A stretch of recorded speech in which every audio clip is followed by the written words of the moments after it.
Under a sky the color of rust, where wind carried more dust than mercy, a solitary rancher brewed coffee in a dented pot and whispered to the land that once gave him everything, and then took it all back. The morning sun crawled over the ridges of the red desert, dragging long shadows across the dry grass. Ethan Cole sat on the porch of his ranch house, a lonely figure against the endless horizon. The wood beneath him creaked with age, same as his bones. He lifted his tin mug, sipped the bitter coffee, and watched the light spill across the land that had nearly broken him. 10 years ago, this place had been alive. Cattle grazing near the windmill, the smell of rain and mesquite drifting through the air, and laughter echoing from the barn. But the drought came like a slow curse. Day by day, the sun stripped away everything soft. The grass died first, then the herd, then the hope.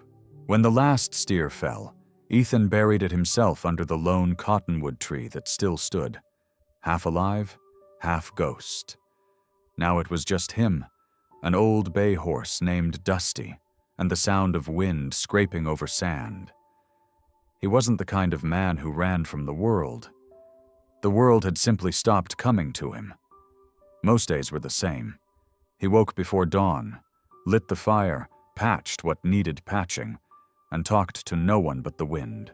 Sometimes he'd catch himself muttering, to the empty corral, to the shadows on the wall, or maybe to the ghosts that lived inside his chest.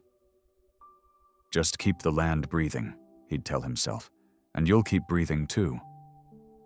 But there were nights when the quiet pressed too close, when even the crackle of the fire felt like a reminder of all that was gone. Nights when he thought about packing up, riding north and starting over. Yet every time he looked out at that stretch of desert, that hard, unyielding land, he stayed.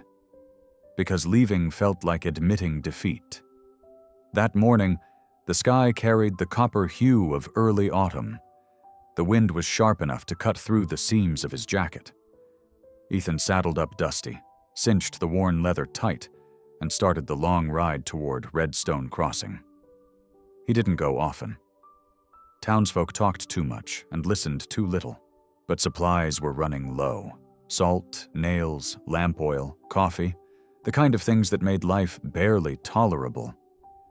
The trail to Redstone was a ribbon of dust winding between the mesas, silent except for the steady rhythm of hooves.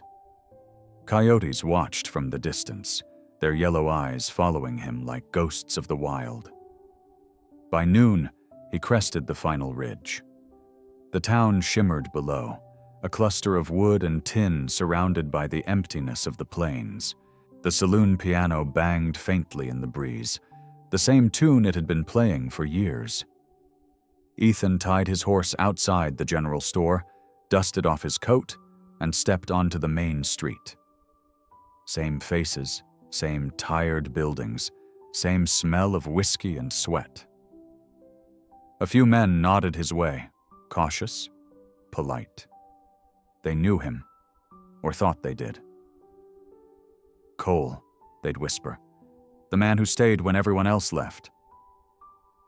He moved slow, steady, the way a man does when time's taught him not to rush. He was heading for the store door when a noise stopped him. A rough shout, followed by laughter. It came from the old livery yard across the street. A crowd had gathered around a wooden platform. The kind of noise that meant trouble or cruelty, and in towns like Redstone, those two things were often the same. Ethan turned his head. The wind carried words across the road.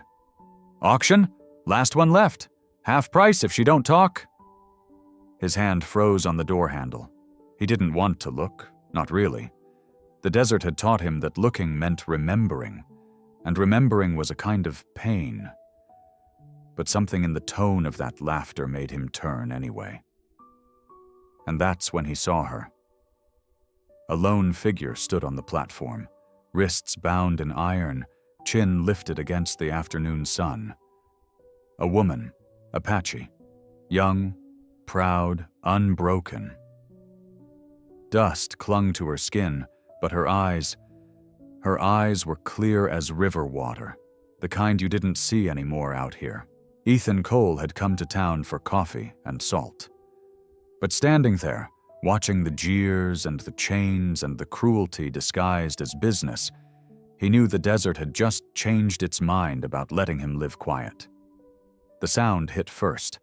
The jeers, the boots scraping against dry dirt, the laughter that didn't belong to men with mercy. Ethan Cole had heard that kind of noise before. In towns, in camps, in war, it always meant the same thing. Someone weaker was about to pay for someone stronger's boredom.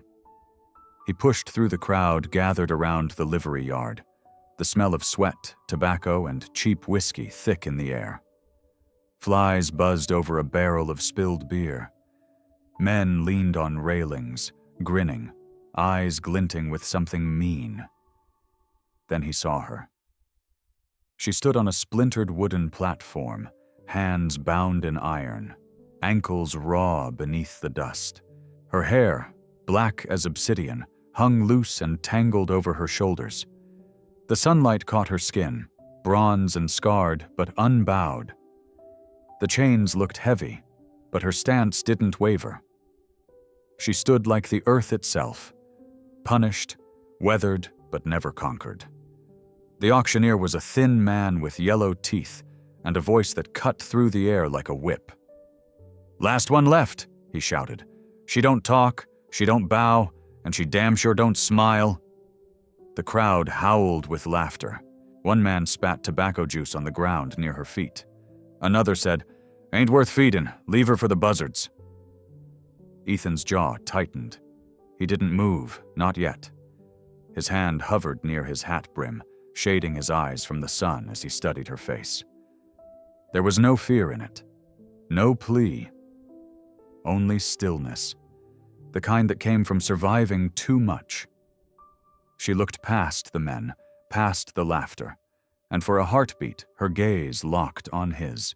And in that instant, Ethan felt it, that old ache, the one that came before a man decided to do something stupid and right at the same time. He'd sworn off getting involved in other people's business. The world didn't need another tired rancher trying to play savior. But leaving her there would mean he was no better than the men around him.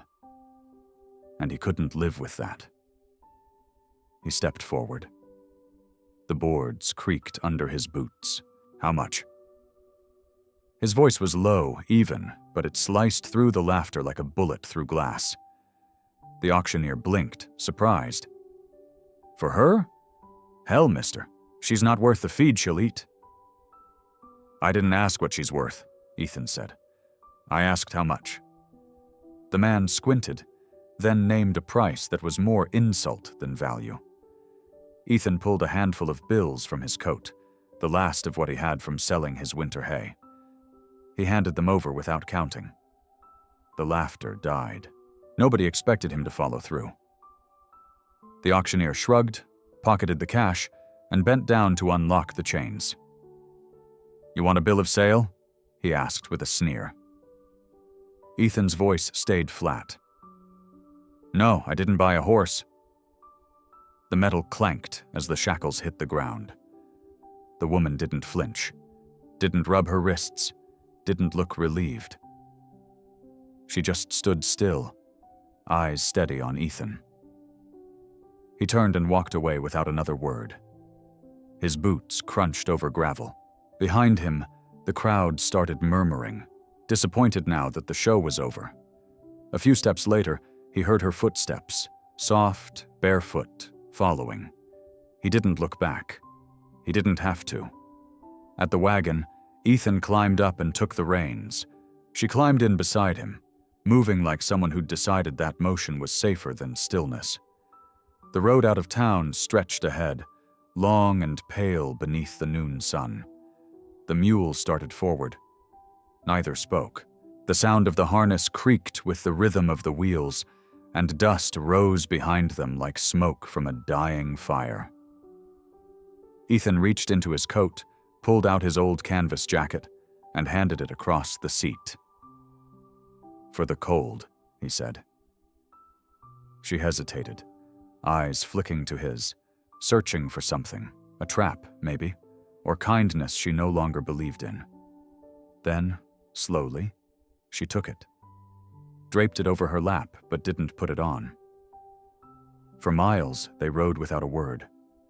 Redstone faded behind them. The wind carried the smell of dry sage and far-off rain that would never reach them. Ethan's mind churned with the quiet. He thought about the men in the yard, about the way her eyes met his. Calm, assessing, almost daring him to look away. He'd told himself for years that silence was enough, that a man didn't need saving, or to save anyone else. But the moment those chains hit the ground, something in him shifted. He didn't know her name, or her story, or what kind of fire burned behind that stillness. All he knew was that, somehow, the desert didn't feel as empty anymore. And as the wagon rolled toward the horizon, the wind seemed to whisper a truth he hadn't let himself hear in a long time. Sometimes a man doesn't choose redemption. Sometimes it rides home with him. The sun was bleeding out behind the mesas when Ethan Cole turned the wagon toward home. Wind rolled through the valley like a ghost, stirring up ribbons of dust that caught the dying light. The woman sat beside him, silent as stone, clutching his old canvas coat to her chest. Her eyes were fixed on the horizon, but her thoughts were miles deeper, somewhere far from the desert and the man who just bought her freedom. Neither of them spoke. The only sounds were the mule's hooves drumming the dirt and the creak of the wagon wheels over the ruts. The air smelled of dry sage and old rain that never fell. Ethan's gaze slipped once toward her wrists. The skin there was bruised black and purple, marked by the bite of iron. He looked away before she noticed. 10 years in the desert had taught him the same thing she was living now. Pain didn't need an audience. He thought of the years since the drought, the endless silence that wrapped around his house and filled it like smoke. Now that silence sat beside him, breathing. They rode through the narrow pass as twilight deepened. Coyotes called from the ridges, long and low, the sound of loneliness carried on the wind. Ethan could feel her shiver under the coat. Without thinking, he nudged the mules faster. By the time they reached the ranch, the stars were pushing through the dark. The outline of his cabin rose ahead, small, crooked, but standing. The fence leaned, the barn door sagged, and the water trough was half frozen from the night air. Still, it was his. Ethan climbed down first, boots crunching on the dry ground. He offered a hand, but she ignored it, stepping down barefoot. The cold bit her skin, and for a moment he saw a flash of pain cross her face before she hid it again. He pushed the door open and stepped aside. "Go on," he said quietly. Inside, the cabin smelled of pine smoke and old leather. The fire in the stove had long gone out, but the coals still glowed faintly red. There was one big bed, and another smaller one in the corner, half covered with a wool blanket. Tools hung neatly on the wall beside a rifle and a pair of worn saddlebags. Ethan set his hat on the table. "That one's yours," he said, nodding towards the smaller bed. "Water's in the basin. It's clean. You can wash up." She didn't move, only scanned the room. The stove, the shuttered window, the shadows that gathered in the corners. Her eyes lingered on the shelf above the table, where a single silver ring rested beside an old Bible. He noticed and quietly slipped the ring into his pocket. "You're safe here," he said, though his voice carried the roughness of a man who hadn't used words like that in years. She looked at him then, truly looked, and gave the smallest nod. It wasn't trust yet. It was survival. But it was something. Ethan poured 2 bowls of stew from the pot he'd left simmering that morning. He set one near her bed, the other at the table. She hesitated, then sat cross-legged on the floor beside the fire, eating slow, eyes on the flames. He watched her from his chair, not to intrude, but because she moved like the desert itself. Quiet, precise, unyielding. When she finished, she placed the bowl back on the table without a sound. Ethan rinsed it, hung it to dry, then added another log to the fire. "I'll be outside for a while," he said softly, pulling on his coat. "You can rest." He stepped into the night, breathing in the cold air that bit like iron. Above him, the stars stretched forever. Behind him, through the window, he saw her silhouette by the fire, small, still, but alive. He thought of the men in Redstone and the way they'd laughed. He thought of the chains on her wrists and the calm in her eyes. And for the first time in years, he didn't feel like the last living thing in a dead land. When he came back in, the fire was burning low. She was lying on the small bed, eyes open, staring at the ceiling. He banked the coals, blew out the lamp, and settled onto his own bed. The room sank into half-darkness, filled only by the whisper of wind against the walls. Neither of them slept right away. They just listened, to the crackle of the stove, to the rhythm of each other's breathing, to the silence that somehow didn't feel so empty anymore. In the distance, the coyotes called again, but softer now, as if even the wild things knew something had shifted in the desert tonight. For the first time in a long time, Ethan Cole wasn't alone. And though she didn't know it yet, neither was she. The next morning came quiet and gray, the kind of silence that didn't belong to peace, but to something still healing. A thin layer of frost clung to the window panes. The desert was waking slow under the pale light. And inside the cabin, only the soft hiss of the stove broke the hush. Ethan Cole stepped outside to split wood. The axe rose and fell in a rhythm that kept his thoughts steady. Sharp sound, heavy breath, the smell of pine and smoke. From the open doorway, he caught glimpses of her moving inside, small and careful. She found the coffee pot, poured water, and set it near the fire like she'd been doing it all her life. She didn't ask, didn't wait for permission. When he came back in, she was standing by the table, spoon in hand, stirring a pot of beans. The scent of salt and smoke filled the room. Her movements were quiet but sure, as if she'd decided silence could be a language all its own. Ethan nodded once, not thanks, not command, just acknowledgement. She didn't meet his eyes, and that was fine. Some things took time. They ate in silence. The clink of metal spoons against tin bowls was the only sound between them. Outside, the wind whispered across the plains, brushing the dry grass like fingertips. Inside, 2 lives tried to remember how to share space without fear. After breakfast, she gathered the dishes, rinsed them in the basin, and dried them with the hem of her sleeve. Ethan reached for his coat. "I'll check the fence line," he said. She didn't answer, just nodded slightly, still avoiding his gaze. The day passed slow. By dusk, when the last of the orange light spilled through the cracks in the shutters, Ethan was sitting at his workbench, sharpening a blade. The scrape of steel filled the room. He looked up once. She was sitting near the stove, sewing the tear in her sleeve with a needle he'd left out earlier. The sight stopped him.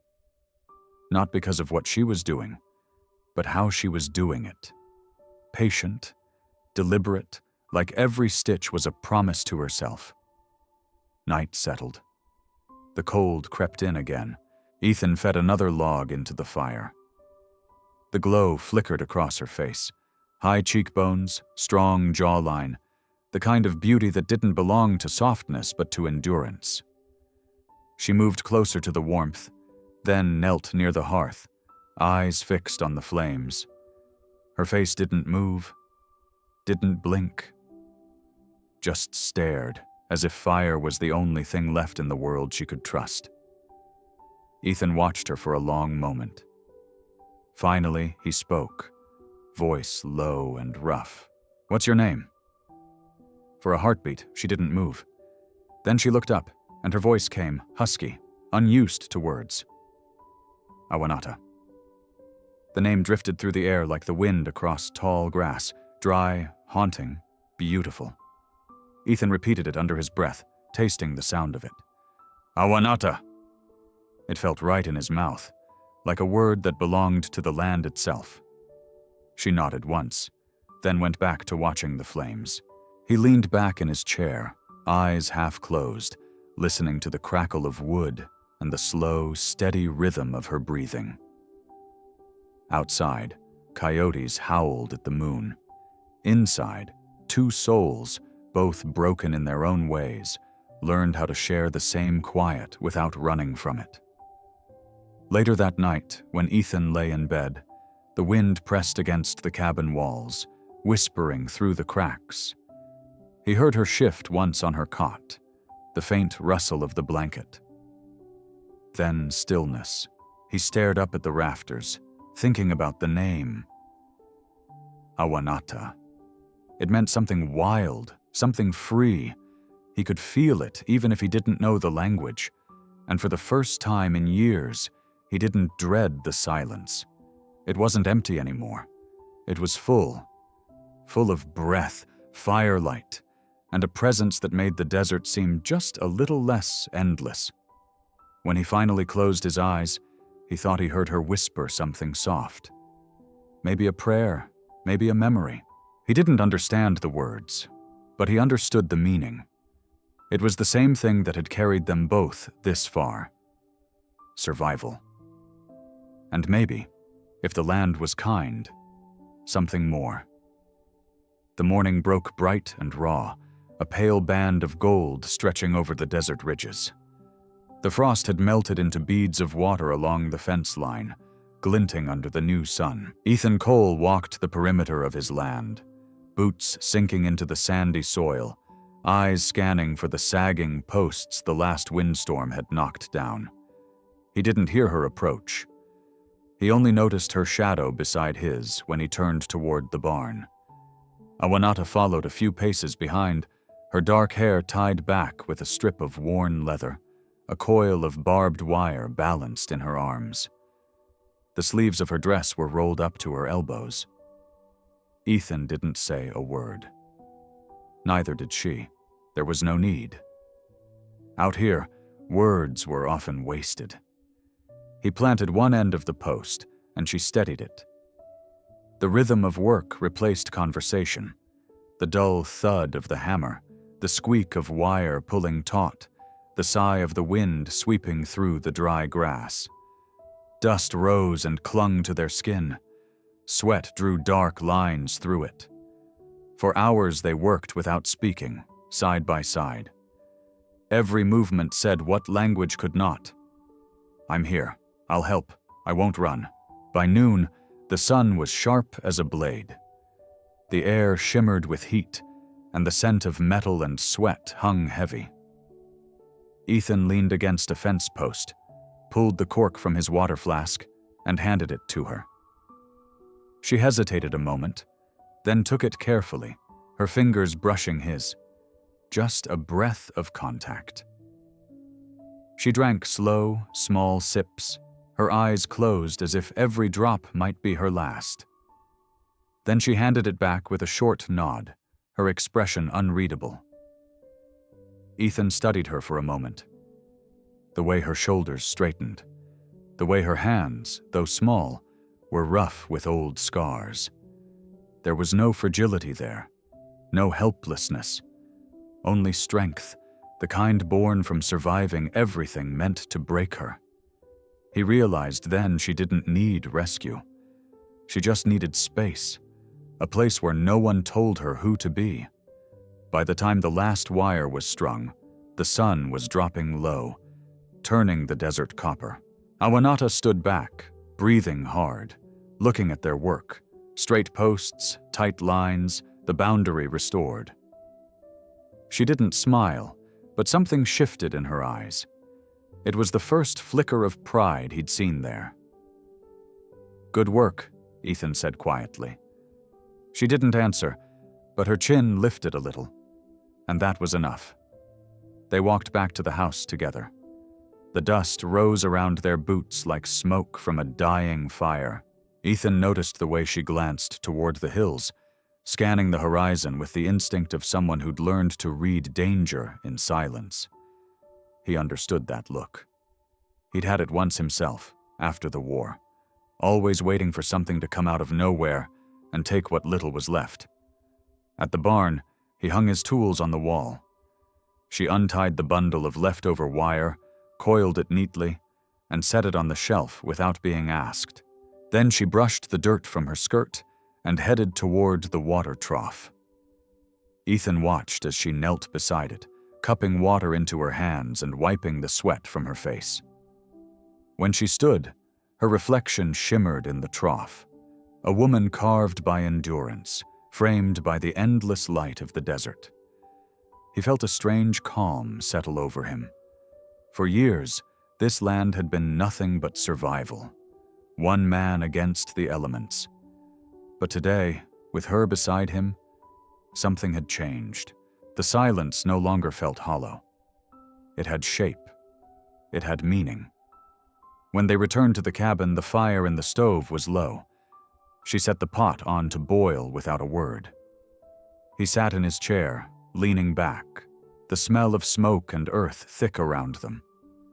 Outside, the wind began to rise again, rolling through the canyons, carrying the scent of mesquite and dust. Ethan listened to it, the same way he used to listen to the sound of cattle bells before the drought took them all. He turned his head toward her. "Storm coming," he said.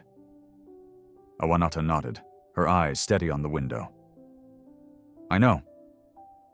Two people, two scars, bound by work, silence, and the unspoken truth that sometimes the only way to start healing is to stop running. As the last light faded from the sky, Ethan thought, not for the first time, that maybe the desert wasn't dead after all. Maybe, like the woman sitting across from him, it was simply waiting for the right hands to bring it back to life. Winter came early that year, not with warning, but with the kind of suddenness that makes the land hold its breath. By the first week of November, frost clung to the fence posts, and the wind had teeth. Each morning, the world outside Ethan Cole's cabin turned a deeper shade of gray. The cold cut through every crack in the walls, rattling the old wood as if to remind him just how alone a man could feel out here. But this time, he wasn't alone. Awanata sat near the stove, her body wrapped in a thick wool blanket he'd found in a trunk. Her dark hair fell loose over her shoulders, catching the amber glow of the fire. She stared out through the small window at the snow falling hard and fast, blanketing the fields that once shimmered gold with summer grass. Ethan tossed another log into the flames, sparks leaping up like restless stars. "You can leave if you want," he said quietly, his voice roughened by the cold and something heavier beneath it. She didn't turn her head. "There's nowhere left to go," she answered softly, her words carried by the fire's hiss. Ethan nodded, though she couldn't see it. The truth of it sank deep. The war, the drought, the men who'd taken what wasn't theirs. They'd left no safe places for her kind. He sat back in his chair, the old wood creaking beneath him, and stared at the flames dancing on the stone hearth. The wind howled outside, pushing against the cabin like a living thing. Inside, the world was small. 2 chairs, 1 fire, and the faint smell of coffee simmering on the stove. Ethan poured a tin cup for her, then one for himself. She reached out, her fingers brushing the hot metal before wrapping around it. Steam curled up and fogged the air between them. "It's bitter," she said after a sip. He smiled faintly. "That's how you know it's real." She looked at him for the first time in days. There was a glimmer in her eyes, not quite warmth, not quite sadness. Something caught between the two. "You talk like a man who's made peace with being lonely," she said. He met her gaze. "You learn to make peace with what you can't change." The silence that followed wasn't empty. It was full of firelight, of breath, of a fragile understanding that neither of them had words for. Hours passed. The storm outside grew wilder. Snow gathered against the door, muffling the sound of the world until only the crackle of the fire and the slow rhythm of their breathing remained. Awanata moved closer to the heat, pulling the blanket tighter. The firelight played across her face, sharp lines softened by the glow, strength hidden behind exhaustion. There was beauty there, not the delicate kind, but the kind forged in survival. Fierce, quiet, enduring. Ethan watched her for a long while, not as a man studies a woman, but as someone who recognizes something familiar, a reflection of his own stubbornness to keep living. "Tomorrow," he said after a while, "I'll fix the barn roof before it collapses. Might need another pair of hands?" She nodded without looking up. "I'll help."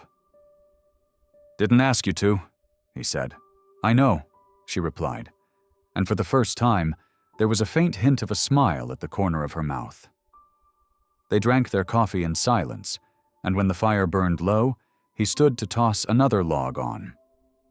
She reached out, stopping him with a small gesture.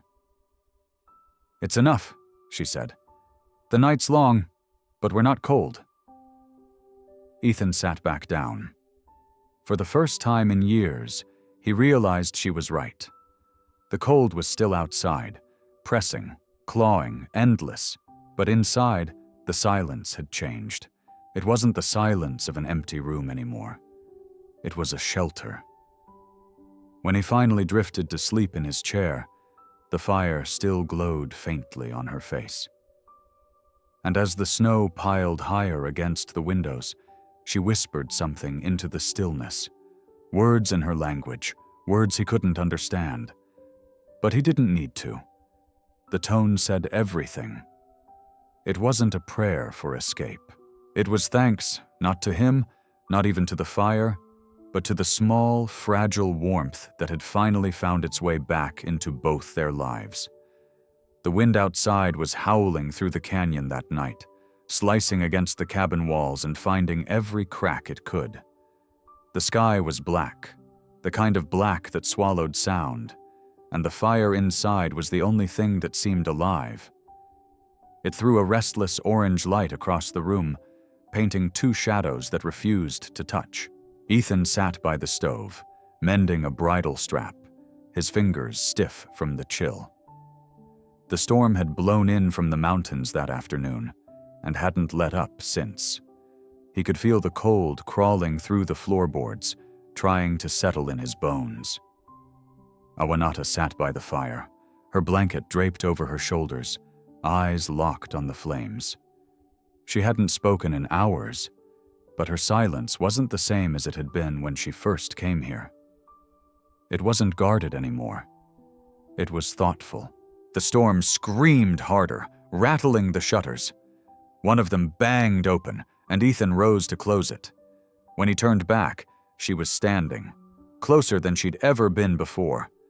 Her shadow trembled on the wall, but her voice, when it came, was steady. "Why did you do it?" she asked. Ethan hesitated, the wind's howl filling the pause. "Do what?" "Buy me." Her hand was still clutching the edge of the blanket, knuckles pale against the fabric. She took a slow step toward him, the firelight catching the dark glint in her eyes. He exhaled, long and low. "Because no one deserves to be sold," he said. The words hung there between them. Outside, the wind roared, but inside, the air was still. Awanata took another step forward. "You don't know me," she said quietly. "You don't know what I've done." Ethan met her gaze. "I don't need to." Something in her face shifted. Like a wall she'd held up for years had cracked just enough to let a little light through. She reached out slowly and placed her hand flat against his chest. Her palm was small, calloused, warm against the steady beat of his heart. It wasn't a question anymore. It wasn't even about gratitude. It was something simpler, something older, an understanding between two people who had both lost everything worth keeping. For a long moment, neither of them moved. The fire snapped, the wind howled, and the world outside might as well have ceased to exist. Then Ethan's hand came up, rough fingers closing over hers, holding it there against him. "You're safe here," he said, his voice rougher than he meant it to be. She didn't answer. She didn't need to.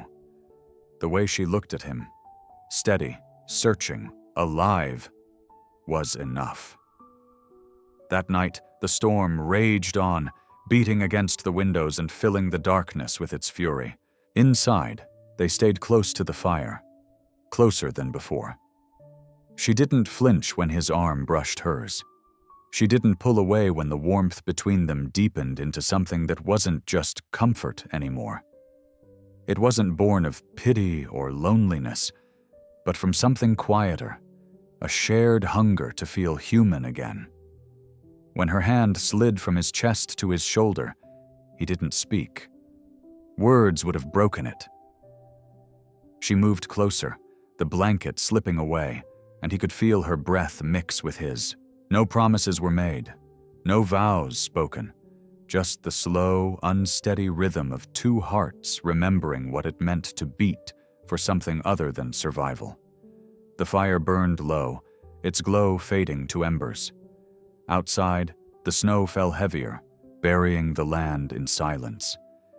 But inside, in that small cabin on the edge of the desert, there was warmth. Real, fragile, and fleeting.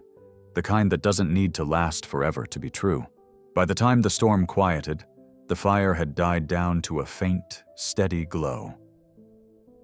Awanata lay beside him, her head resting near his shoulder, her breath soft against his skin. Ethan stared at the ceiling beams above them, listening to the wind retreat beyond the hills. For years, he had thought himself hollow, just a man keeping busy until the desert finally took what was left of him. But now, in the quiet aftermath of the storm, with her hand still resting against his chest, he realized something he hadn't felt in a long, long time. He was alive. The snow melted slow that year, retreating from the fields like an old ghost finally ready to rest. The streams began to murmur again, whispering through the rocks as if the land itself had found its voice after a long silence. The air smelled of wet earth and pine. Ethan Cole was sitting on the porch, his boots muddy, his hat tilted low to block the soft drizzle that came with the thaw. He was fixing a bridle strap when he heard her footsteps behind him, light, hesitant, but steady.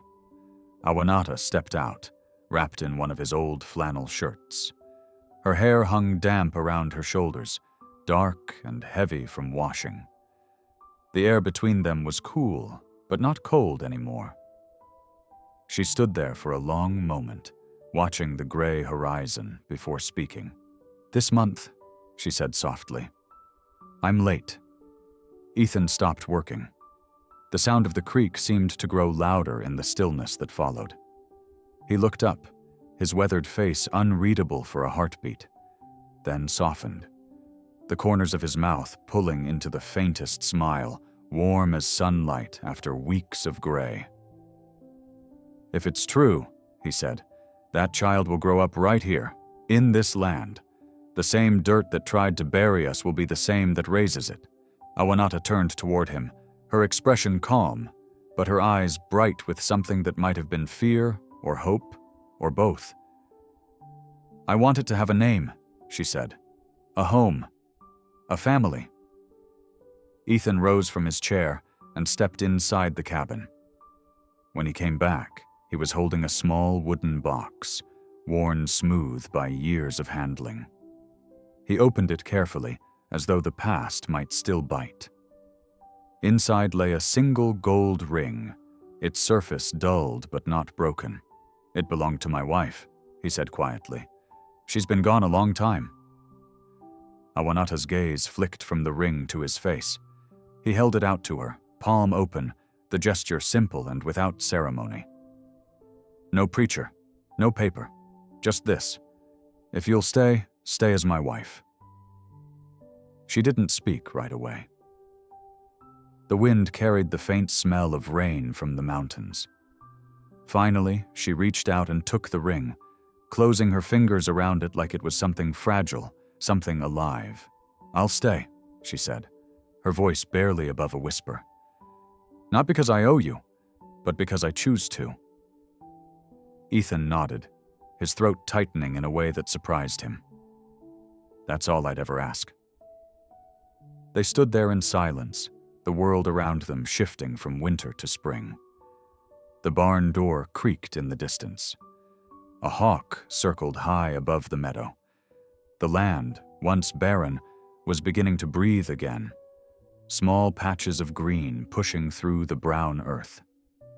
That night, the fire burned low as rain tapped gently against the window. Awanata sat at the table, turning the ring over in her fingers, the gold catching the glow of the lamplight. She didn't wear it right away. She just studied it, as if deciding what it meant to her, what it might mean for the life now forming inside her. Ethan watched her from his chair, saying nothing. He'd spent years believing this land could only take, never give.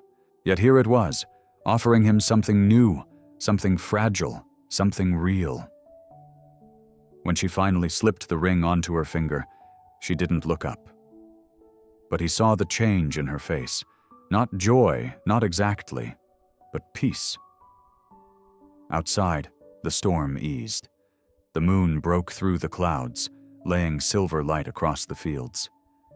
Ethan stood and walked to the door, looking out at the land that had once been his prison. Now it felt like a promise. Behind him, Awanata's voice rose softly, not in English but in her own tongue. He didn't understand the words, but he understood the tone. A prayer, not for forgiveness, but for beginning again. He turned back toward her, and for the first time in years, the cabin didn't feel haunted. It felt alive, like the land outside, like the fire between them, like the small, steady heartbeat of something new growing quietly beneath the surface of the earth. Spring came like a soft whisper over the prairie. The snow melted, and green shoots trembled through the thawed earth. The air smelled of rain-soaked soil and new beginnings. The sun climbed higher, and life returned, slowly, insistently, to the land Ethan Cole had never abandoned. The house, once battered by wind and cold, stood sturdier now. He had replaced broken boards, tightened shutters, patched the roof where leaks once dripped. Inside by the hearth, a little wooden cradle sat, waiting and rocking gently in the draft. A symbol of hope, rather than sorrow. In the garden by the fence line, Awanata knelt in the soft earth, planting onion sets and corn kernels in neat rows. Her fingers turned the soil tenderly, though calluses traced every knuckle. She worked with a quiet determination, humming in low tones, as though speaking to the land in her own language. The sun lit her hair like burnished copper, and when the breeze passed, the small green shoots bristled in response.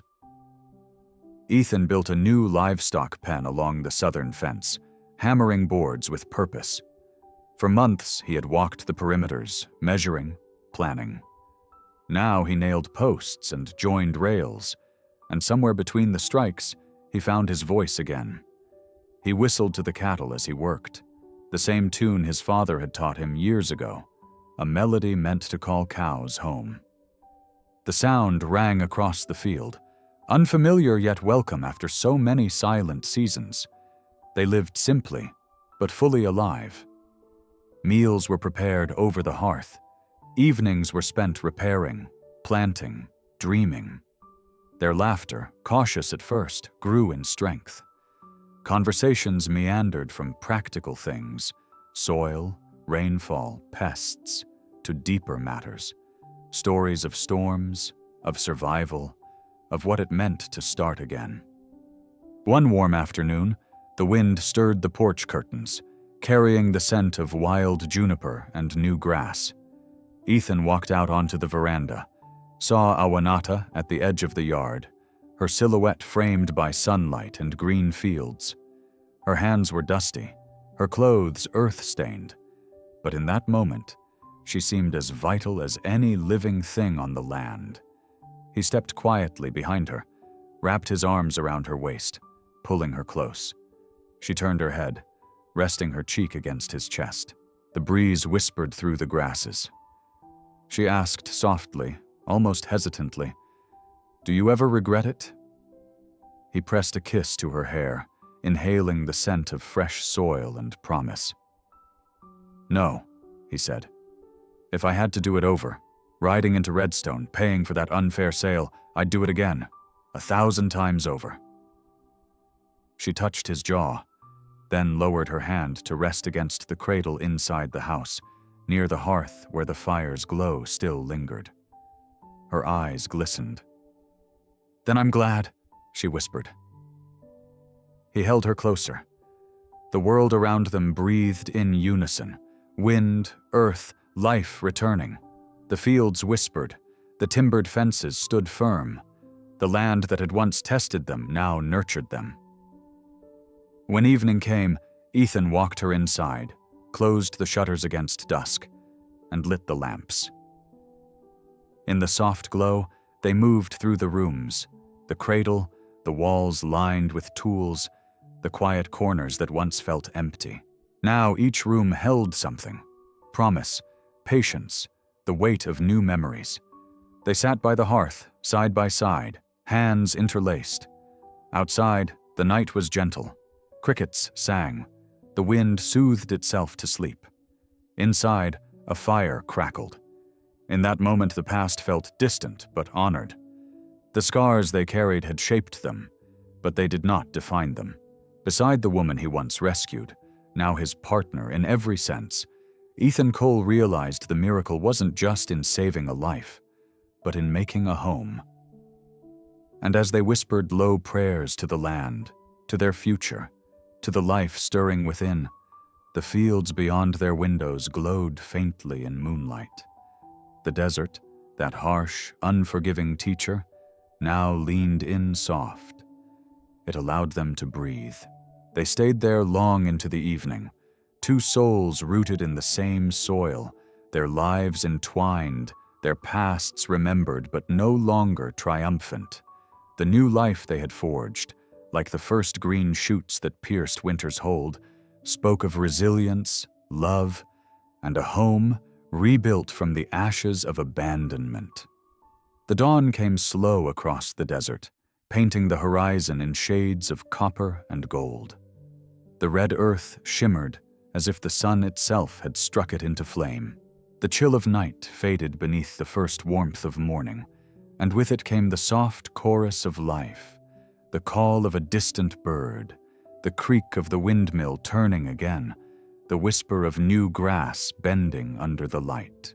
Awanata stood on the porch, her hand resting gently on the swell of her belly. The thin fabric of her dress moved with the breeze, and the rising sun touched her face, bathing it in a soft, forgiving glow. Once, this same light had burned her skin raw in captivity. Now it made her look almost sacred. Her eyes drifted toward the fields where the first shoots of corn and onion gleamed with dew. Behind her, Ethan Cole stepped out of the cabin, pulling on his worn coat. His boots met the porch with a familiar creak. He paused for a moment, looking past her at the wide, endless land, at the green struggling through the red dust. His voice came quiet, almost reverent. "The land's alive again," he said. Awanata smiled, still watching the sunrise. "So are we." He moved closer, his hand sliding around hers, their fingers interlacing with the ease of two people who no longer feared breaking what they touched. Together they stood in silence, breathing the same cool air that once carried only dust and loss. The desert had never been kind, but somehow it had become home. Ethan's eyes followed the line of the horizon. "I used to think this land couldn't forgive a man," he said softly. "Not after all it took." Awanata turned to him. "It doesn't forgive," she said. "It remembers, but it gives you a chance to grow again." He looked down at her, the words sinking deep. Then he laughed quietly, the sound raw but real. "You always did know how to say more with fewer words." She leaned her head against his shoulder. The warmth between them was the kind that came from survival, not from ease. The kind that had been earned through storms, silence, and stubborn hope. Beyond the porch, the ranch stretched into the distance, the fences fixed, the barn mended, the soil alive with color. A wooden cradle waited near the hearth inside, small and strong. Ethan squeezed her hand, his thumb brushing against her knuckles. "You ever think about leaving?" Awanata's smile deepened. "No. The wind still carries ghosts out here, but they don't scare me anymore." He nodded, eyes soft. "Maybe that's all any of us can ask, not to forget what hurt us, but to stop letting it own us." The sun climbed higher, spilling gold across their faces. For the first time, Ethan didn't feel the pull of the past, only the quiet rhythm of the present. The land around them seemed to breathe, stretching, waking, alive. And in that small corner of the wild frontier, where once there had been nothing but emptiness and exile, there was now a home. They stayed like that for a long while, two silhouettes framed by morning light, a man and a woman, both scarred, both reborn. A hawk circled high above them, cutting through the blue. The world below glowed warm and wide and waiting. Ethan looked out toward the horizon one last time. "Funny," he said quietly. "I used to think the desert was dead." Awanata looked up at him, her voice steady. "Maybe it just needed someone to believe in it again." He smiled, the lines around his eyes deepening. The breeze picked up, carrying the scent of sage and spring. And as the sun lifted fully over the desert, gilding the red earth, the fields, and their hands still clasped together, the question lingered in the morning air. Can a place, or a heart, ever truly die if someone still remembers how to make it breathe again?